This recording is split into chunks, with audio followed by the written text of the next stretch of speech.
Je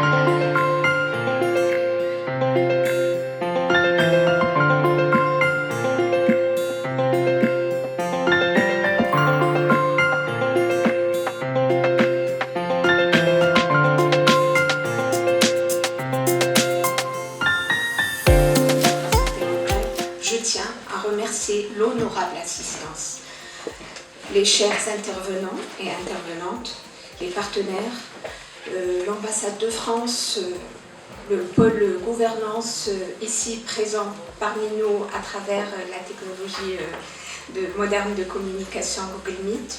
Merci beaucoup pour votre participation à cette journée de capitalisation et à cette rencontre autour de l'inclusion sociale, cheval de bataille de l'association Chourour pour la santé mentale depuis 2016.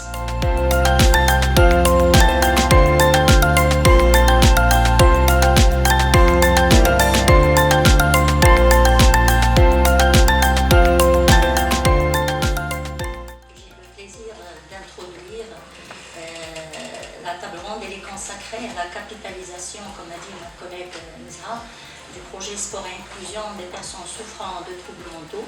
Cette initiative qui vise à débattre les défis actuels, des succès et des perspectives futures liées à l'inclusion sociale des personnes souffrant de troubles mentaux.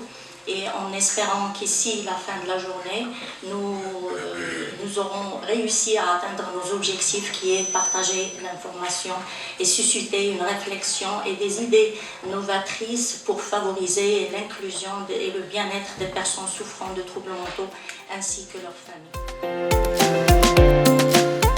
Alors le projet Ensemble pour une inclusion sociale, il s'inscrit dans le cadre du programme Sport et Inclusion des personnes souffrant, plutôt des personnes vulnérables, financé par l'ambassade de France.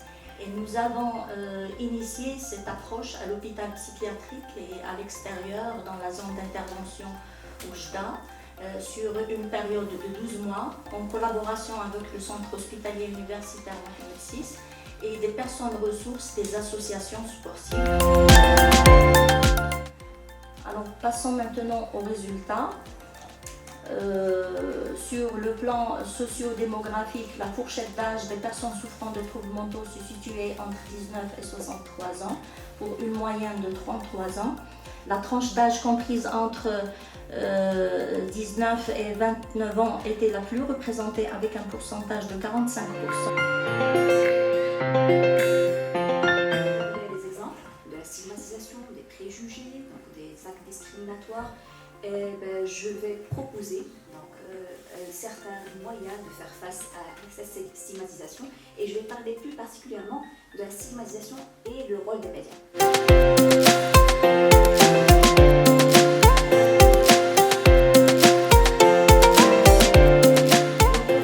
Je continue dans les exemples. Parmi les autres exemples donnés comme étant des préjugés, c'est une personne folle, incompétente, donc ils seront objets de moquerie, traités de faibles, et je vois beaucoup la dépression, nous des psychiatres, elle est dépressive parce qu'il a une faible personnalité. Même il y a des personnes, des patients malheureusement qui rapportent ça, parce que je suis faible, je fais des troubles dépressifs et des troubles anxieux. Et les personnes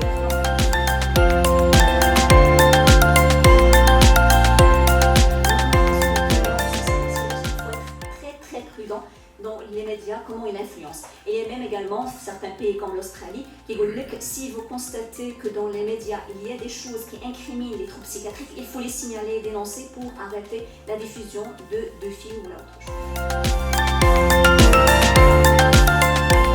Donc la santé mentale, je rappelle un petit peu qu'il fait partie de la définition de la santé.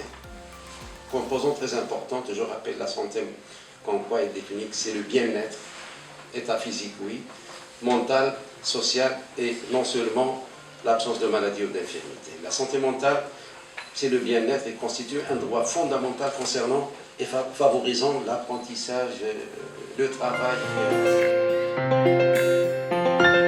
Rapidement sur l'analyse organisationnelle qui a été réalisée par le ministère de la Santé, je ne parlerai que la force la plus importante qui a été réalisée depuis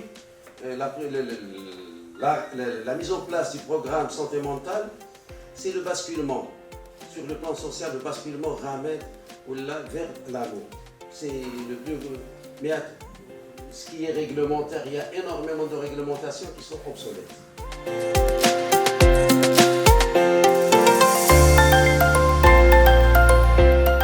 البنشمارك هو قياس المساحات الارضيه او قياس مثلا قياس عند طيار ولا عند شي واحد باش يحدد العلامات ما بين وبين. اذا بالنسبه للقياس مارشي هنا هو اسلوب او عنده اسماء مختلفه. القياس بالمقارنه او التفوق المقارن هو من ادوات التفكير الاستراتيجي، اسلوب من اساليب اداره الاداء والتنظيمي.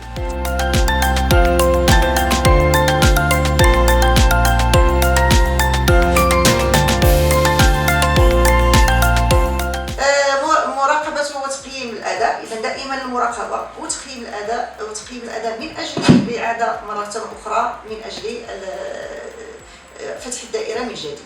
اذا عمليه قياس الاداء ومراقبتها عمليه مستمره للكشف عن الخلل من اجل الاصلاح.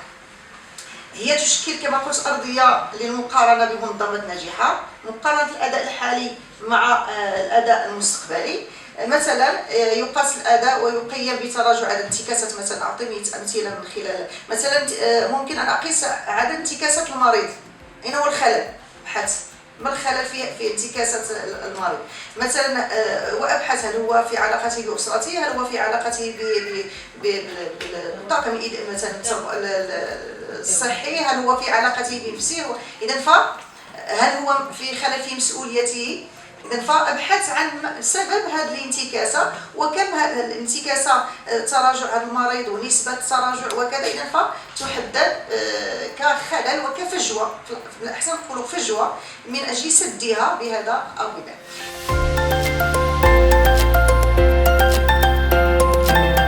Moi j'ai choisi l'internement des patients souffrant de troubles mentaux au sein d'un hôpital psychiatrique. Tout d'abord parce que lorsqu'on parle d'un internement, on parle généralement d'une hospitalisation involontaire ou bien une hospitalisation sans consentement. Et lorsqu'il y a une hospitalisation sans consentement, qu'est-ce que ça veut dire? Ça veut dire qu'il y a beaucoup de défis juridiques.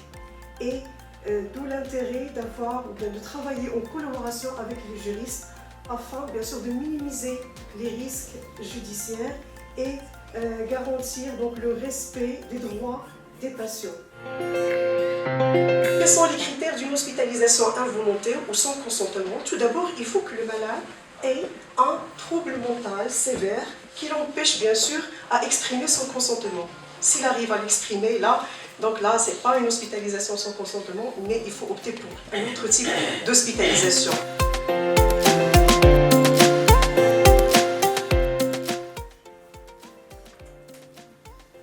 Donc, après كان عندنا واحد الاهداف اللي هما اهداف اللي كانوا طبعا في هذا الورش الملكي باش غادي يمشي للامام. دونك مباشره بعد التداعيات ديال الجائحه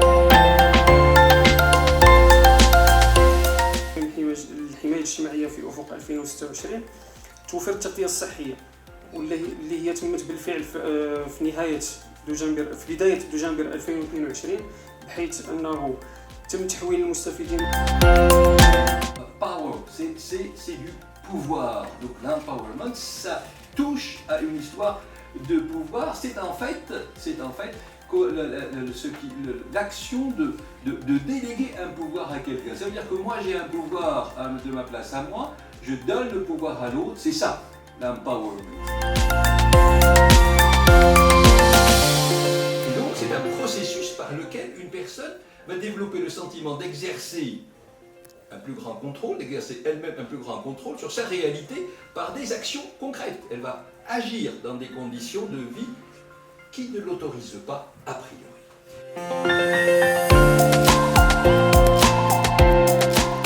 Prestation médicale et sociale des malades mentaux. Vous savez que le malade mental, il faut d'abord le situer.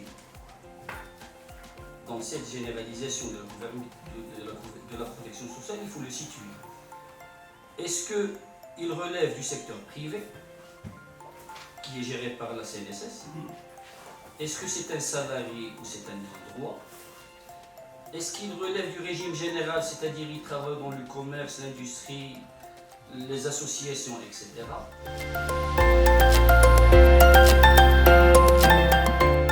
Alors pour les cotisations, la part du malade mental, il est de 6,74%.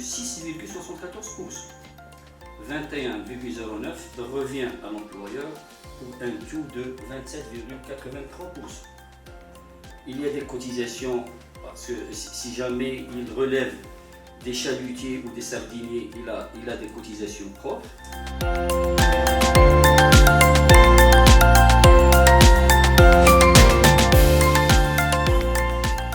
السجل الوطني للسكان نقدروا نلخصوه في انه واحد السجل يتم تسجيل الافراد واعطاء لهم واحد التعريف اللي هو رقمي عنده علاقه بالبيومتري ديالو وكيخرج له 10 ديال الارقام. هذوك الارقام اللي هو المعرف ليدونتيفيون ديجيتال سوسيال ايكونوميك.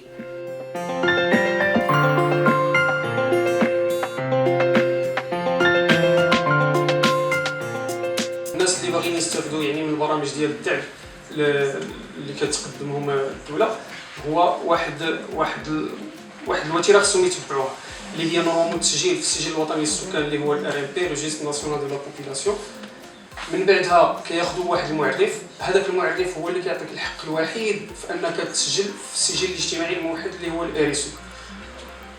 والتسجيل في الاريسو كيكون كما قلت عن طريق يعني اسره، رب الاسره والافراد المنتمين لهذه الاسره، وانطلاقا من المؤشر اللي كتعطى الاسره يمكننا الجزم في يعني في امكانيه الاستفاده من البرامج كامله اللي غادي تقدر تقدمهم الدوله.